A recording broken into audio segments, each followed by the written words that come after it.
I'm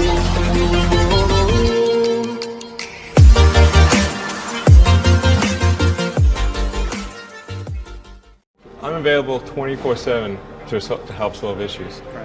Right. Call me 3 a.m. on a Sunday morning, I don't care. A cross-pollination of Thomas Edison and Tony Stark, Elon Musk. Were you a little naive when you thought I can easily build an electric car and a rocket? I didn't think it would be easy. Like I said, I thought they would probably fail.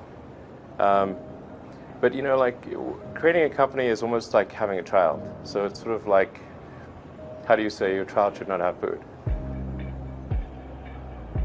So once you have the company, you have to feed it and nurse it and take care of it, even if it ruins you. Yeah.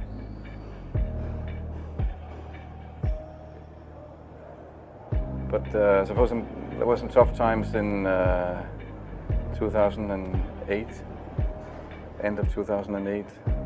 How did you get through that period of crisis? Yeah. Can we just break for a second? Sure, of course. You want to wait a little while?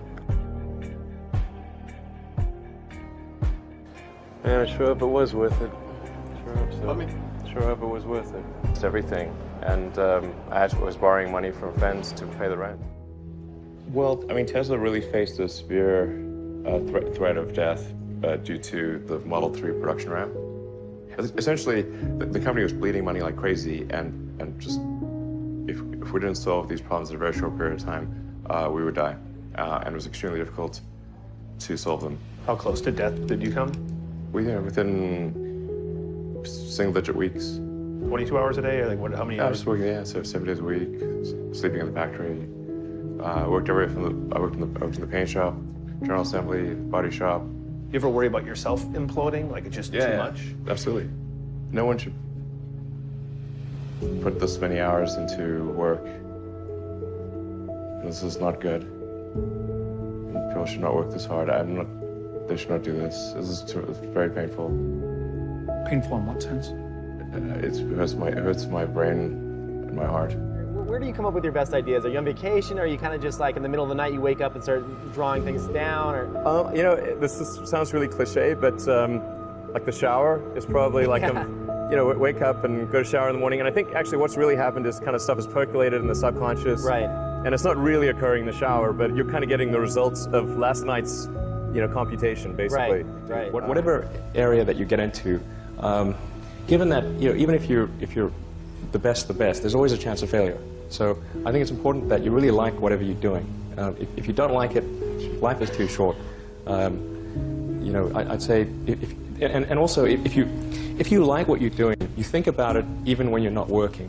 I mean, it's something that your mind is drawn to, and if you don't like it, you just really can't make it work, I think. When you had that third failure in a row, did you think, I need to pack this in? Never. Why not? I don't ever give up. I mean, I'd have to be dead or completely incapacitated. Starting a business, I'd say, number one is have a high pain threshold. That's it. There's a friend of mine who's got a good saying, which is that starting a company is like eating glass and staring into the abyss. Okay, that's generally what happens, because when you first start a company, there's lots of optimism and things are great, and then so happiness at first is high.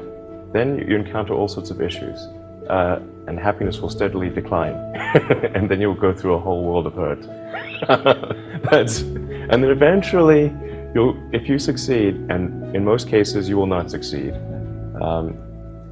and Tesla almost didn't succeed, came very close to failure.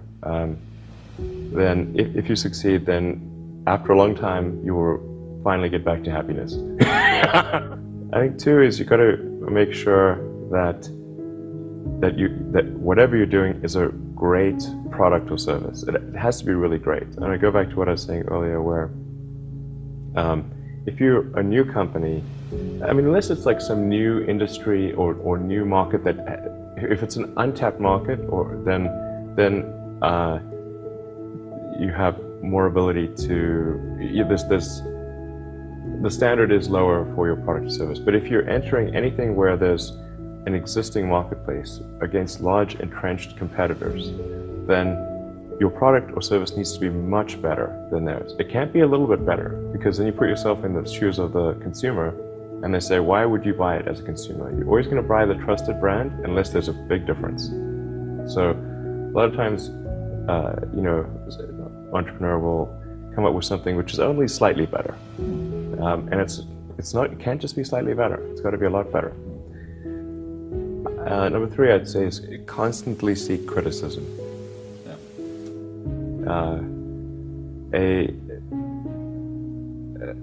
A well thought out critique of whatever you're doing is as valuable as gold.